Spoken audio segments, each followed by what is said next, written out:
Derek. Here, Derek Brooks of the Wyoming East Warriors. Derek, it wasn't easy at the end, but you guys got the job done. And a nice win over a pretty good Charleston Catholic team tonight. It was. It didn't end quite the way we wanted. It wasn't the way we handled the pressure most of the night. But there at the end, we were scrambling. We kind of had to use up our timeouts to keep possession of the ball a couple times, ran out of those. And we had quite a few turnovers there at the end that let them back in the ball game.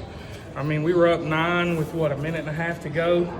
Should have sealed it, should have made them foul us, get to the free throw line. We had a couple silly turnovers. But hey, they recouped.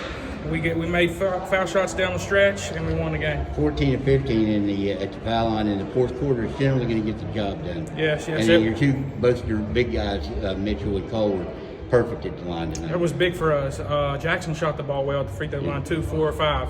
So Garrett was 6 for 6, and I think what was Cole 6 of 6 too. 6.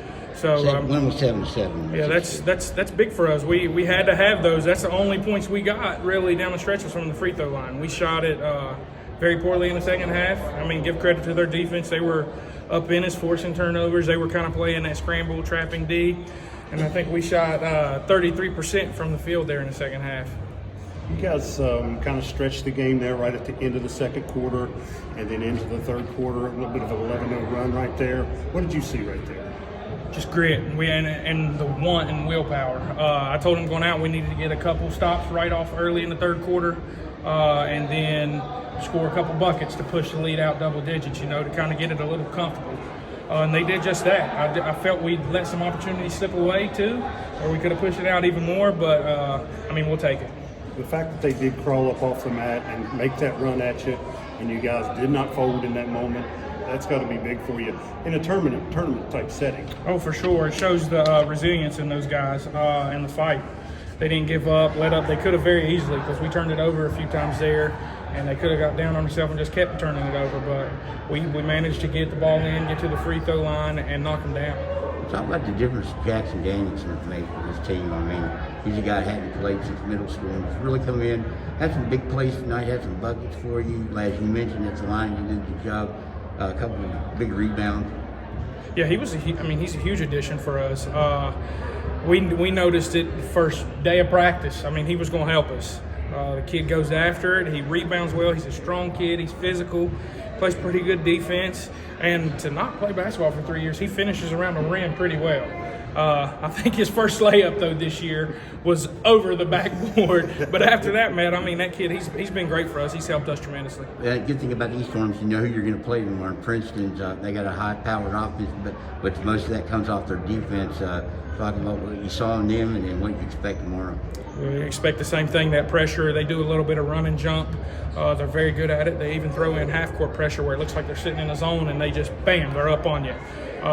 So we've got to be ready for that. I think that we can exploit it because there's a lot of openings in that if we navigate through it the way we should, pass the ball the way we should to beat it. But Princeton's a very good basketball team, and they're a very deep basketball team.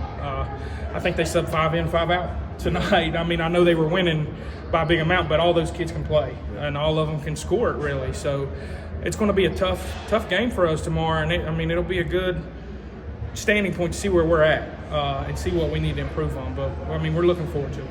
Every time I watch you guys, I'm always impressed with Cole Savvy.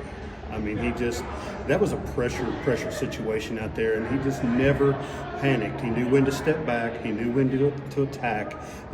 He plays much above his age. He does, but I tell you, the kid works. I know you've heard it over and over, but he's the hardest worker I have. Cole's working on his game 365 days a year. If he's on vacation, he's still working on his game. If he's snowed in, he's still working on his game somewhere, whether it's lifting weights, ball handling, coming and getting my kid to get shots up. The kid lives in a gym, and it pays off. And he's a great kid. He's a heady kid. He's a smart basketball player. He's got a high IQ. So I'm just happy to see the hard work pay off for him. Yeah, thank you. Yes, sir. Thank you.